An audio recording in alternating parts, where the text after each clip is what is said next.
ഇങ്ങനെ ഒരു ചതി നിങ്ങൾ എന്നോട് ചെയ്യുമെന്ന് ഞാൻ തീരെ പ്രതീക്ഷിച്ചില്ലടോ. എൻ്റെ ശരീരത്തിൽ ജീവന്റെ ഒരു അംശമെങ്കിലും ബാക്കിയുണ്ടെങ്കിൽ ഈ ഒരു കല്യാണം ഞാൻ നടത്തില്ല. സ്വയം നടത്താൻ നിന്നെയൊന്നും അനുവദിക്കുകയില്ല. ലോകത്ത് വേറൊരു പെണ്ണില്ലാത്തതുപോലെ അവൻ കണ്ടെത്തിയിരിക്കുന്ന ഒരു കാക്കത്തമ്പ്രാട്ടിയെ. ഥൂ. ദേഷ്യവും പുച്ഛവും ഇടതളർത്തി പറയുന്നതിനോടൊപ്പം വീടിന്റെ നടുത്തളമാണെന്നത് കൂടി ഓർക്കാതെ നീട്ടി തുപ്പുന്ന അച്ഛനെയും അച്ഛന്റെ ഭാവങ്ങളെയും വളരെ നിസ്സാരമെന്നോണം നോക്കി നിന്നു ഗൗതം. അച്ഛന്റെ സമ്മതമില്ലാതെ ഏട്ടൻ എങ്ങനെയാ ശ്യാമയെ വിവാഹം കഴിക്കുമേട്ടാ? പരിഹസിച്ച് ചോദിക്കുന്ന അനിയത്തി ഗീതുവിനെ നോക്കിയപ്പോൾ മാത്രം അവന്റെ കണ്ണിൽ അവളോടൊരു ദേഷ്യം ഇരച്ചു. ഞാനും എൻ്റെ അച്ഛനൊപ്പമേ നിൽക്കൂ. എനിക്കെൻ്റെ അച്ഛനാ വലുത്. എരുതിയിൽ എണ്ണ പകർന്നു ഗീതു.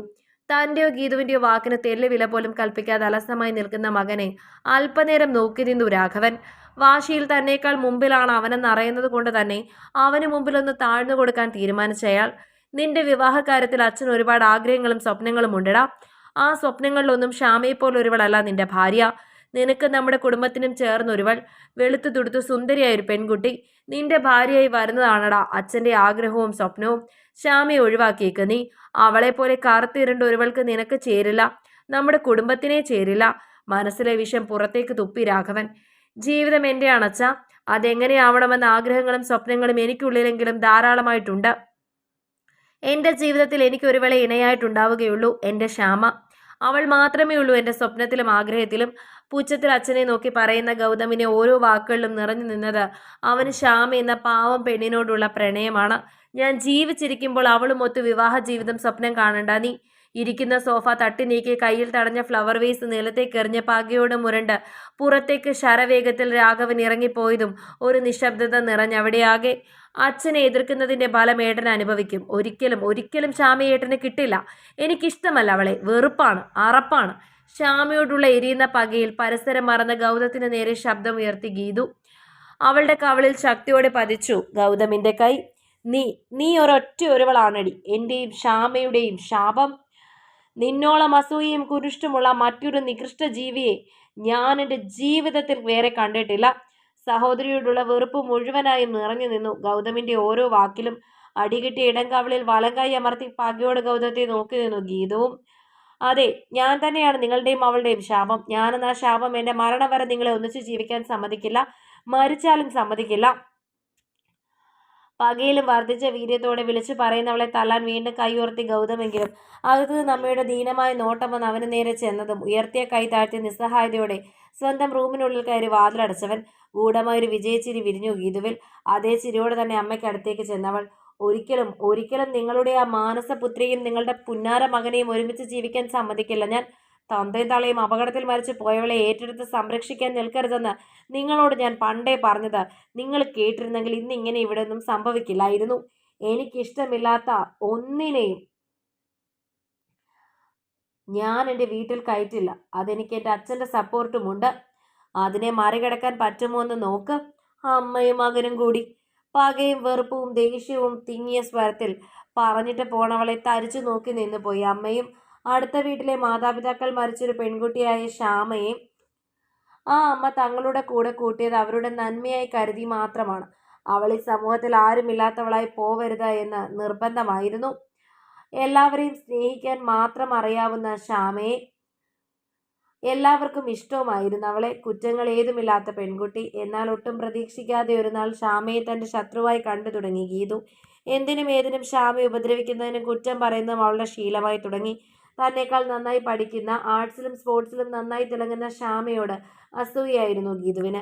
അസൂയ വളർന്നൊടുവിൽ അവൾ ഒരു വാശിയായി. ശ്യാമയെ കളിയാക്കുന്നതും കരയിക്കുന്നതും ഹരമാക്കി മാറ്റി ഗീതു. അതിനിടയിലാണ് ഗീതു അറിയുന്നത് തൻ്റെ ചേട്ടന് അവളെ ഇഷ്ടമാണെന്ന്. അതറിഞ്ഞതും പകയേറി അവളിൽ. ശ്യാമയെ ഇഷ്ടമായിരുന്ന സ്വന്തം അച്ഛനെയും ശ്യാമയ്ക്കെതിരെയാക്കി ഗീതു. നിറമൽപ്പം കുറഞ്ഞു പോയവളെ ആൾക്കൂട്ടത്തിനിടയിൽ പോലും കാക്കത്തമ്പുരാട്ടി എന്ന് കളിയാക്കി വിളിച്ചത് അവരച്ഛൻ മോളും ഒരുമിച്ച് നിന്നാണ്. ശ്യാമ എന്ന പെണ്ണിനെ തങ്ങൾക്ക് ഇഷ്ടമല്ല എന്നത് ഏത് ആൾക്കൂട്ടത്തിലും അവളെ അപമാനിച്ചുകൊണ്ട് അവർ തെളിയിച്ചുകൊണ്ടേയിരുന്നു. അതിനൊരു അന്ത്യം വേഗത്തിൽ കുറിക്കാനാണ് ഗൗതം ശ്യാമയെ വിവാഹം കഴിക്കെ കൂടെ കൂട്ടാൻ തുടങ്ങിയത്. കുടുംബം രണ്ടായി ആ തീരുമാനത്തോടെ. അച്ഛാ, ഇന്ന് ഏട്ടൻ്റെ കല്യാണമാണെന്ന്. അതേ നോക്കിയേ. ഒരാഴ്ച കഴിഞ്ഞൊരു ദിവസം രാവിലെ കയ്യിലെ മൊബൈൽ ഉയർത്തിപ്പിടിച്ച് ഗീതു ഓടി വന്ന് പറഞ്ഞതും കേട്ട് ഞെട്ടി രാഘവൻ. അതേ ഞെട്ടലോടെ തന്നെ അവളുടെ കയ്യിൽ നിന്ന് ആ ഫോൺ വാങ്ങി നോക്കിയതും കണ്ടു. ഇന്ന് വിവാഹിതരാകുന്നു എന്ന് എഴുതിയതിന് താഴെയായി ചിരിയോടെ ചേർന്ന് നിൽക്കുന്ന ഗൗതത്തിൻ്റെയും ശ്യാമയുടെയും ഫോട്ടോ. കാലുകുത്താൻ ഇടമില്ലാത്ത വിധം ജനങ്ങൾ തിങ്ങി നിറഞ്ഞിരുന്ന ആ വലിയ ഓഡിറ്റോറിയത്തിലേക്ക് അണച്ച വിധമാണ് അവർ അച്ഛനും മകളും എത്തിയതും കണ്ടു. നിരന്ന് 51 വിവാഹ ജോഡികളിൽ ഒന്നായി അണിഞ്ഞൊരുങ്ങി നിൽക്കുന്ന ഗൗതത്തെയും ശ്യാമയെയും. കോടീശ്വരനായി തന്റെ ഏകമകൻ വിവാഹിതനാകുന്ന പഞ്ചായത്ത് നടത്തുന്ന സമൂഹ വിവാഹത്തിലൂടെ. കെട്ടുന്ന പെണ്ണാണെങ്കിലോ താനെന്ന് നാട്ടുകാർക്കിടയിലിട്ട് പരിഹസിക്കുകയും അപമാനിക്കുകയും ചെയ്തൊരുവൾ. നാണക്കേട് തോന്നി രാഘവന്. തല ഉയർത്തി അവരെ നോക്കാനോ തടയാനോ സാധിക്കാതെ വെറുമൊരു പ്രതിമ പോലെ തന്റെ മകന്റെ കൈകൾ ശ്യാമയുടെ കഴുത്തിൽ താലി അണിയിക്കുന്നത് നോക്കി നിന്നു രാഘവൻ.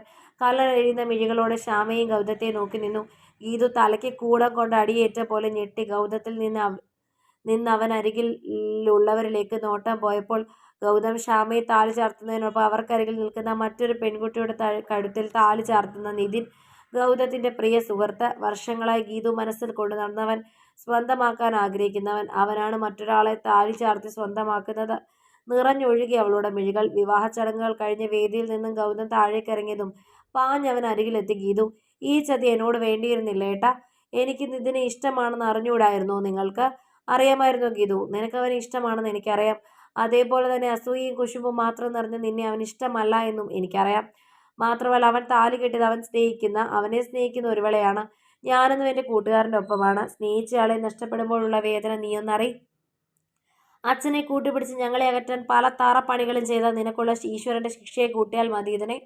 ശ്യാമയെ ചേർത്തണച്ച് ഗീതുവിനെ പരിഹാസത്തിലൊന്ന് നോക്കി നടന്നു പോകും വഴി ഒരിക്കൽ പോലും ഗൗതം രാഘവനെ നോക്കിയില്ല. മകനെന്ന് തന്നെ മറന്ന മകളുടെ വാക്കു കേട്ട മകളെപ്പോലെ കാണേണ്ടവരോട് അയാൾ ചെയ്ത തെറ്റിനുള്ള ശിക്ഷയായി അയാളെ അവഗണിച്ച് ജീവിക്കാൻ അവനും തീരുമാനിച്ചിരുന്നു. അവൻ്റെ ജീവിതത്തിലെ സന്തോഷങ്ങളിൽ അവരെ സ്നേഹിക്കുന്നവർ മാത്രം മതിയെന്ന തീരുമാനം അവൻ്റേത് മാത്രമാണ്. കഥ നിങ്ങൾക്കിഷ്ടമായെങ്കിൽ ലൈക്ക് ചെയ്യൂ. നിങ്ങളുടെ അഭിപ്രായങ്ങൾ കമൻ്റായി രേഖപ്പെടുത്തൂ. കൂടുതൽ കഥകൾ കേൾക്കാൻ ഈ ചാനൽ സബ്സ്ക്രൈബ്